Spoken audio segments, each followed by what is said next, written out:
கோகுல அஷ்டமி என்பது கிருஷ்ணராக திருமால் அவதரித்த தினம். அஷ்டமியும் நவமியும் தங்களை தவிர்ப்பதாக இறைவனிடம் முறையிட்டதன் பொருட்டு 10 அவதாரங்களில் ராமன் அவதாரத்தை நவமியிலும் கிருஷ்ணர் அவதாரத்தை அஷ்டமியிலும் எடுத்து 2 திதியையும் இந்த உலகமே கொண்டாடும்படியாக செய்தவர் பரமாத்மா. பரமாத்மா அஷ்டமி திதி ரோகிணி நட்சத்திரத்தில் வசுதேவருக்கும் தேவகிக்கும் 8வது குழந்தையாக சிறைசாலையில் பிறந்தார்.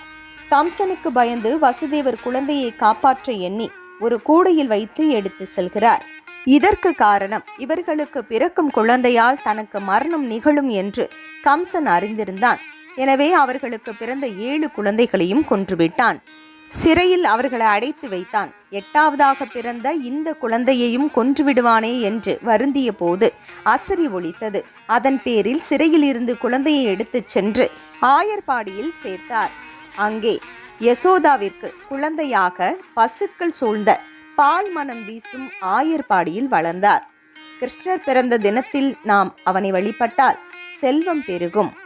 குழந்தை கிருஷ்ணரை உள்ளே அழைக்க அவர் பாதங்களை பச்சரிசி மாவு கொண்டு வரைந்து வெண்ணெய், பால், அவல், முறுக்கு, சீடை, பலவிதமான இனிப்பு, பழங்கள் என கிருஷ்ணருக்கு பிடித்த அனைத்தையும் படைத்து மனமுருகி வேண்டினால் வேண்டியதை பரமன் அருள்வான்.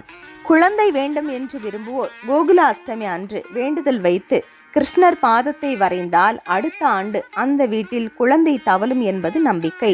இந்நாளில் அனைத்து கிருஷ்ணர் கோவில்களிலும் சிறப்பு அபிஷேகம் மற்றும் கோவில் நிர்வாகத்தினரால் பல்வேறு போட்டிகள் நடத்தப்படும்.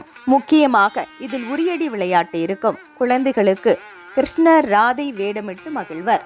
இந்த ஆண்டு கோகுல அஷ்டமி ஆகஸ்ட் 16ஆம் தேதி ஆடி 31 சனிக்கிழமை வருகிறது. அன்றைய தினம் கிருஷ்ணரை வணங்கி அவன் அருளை பெறுவோம்.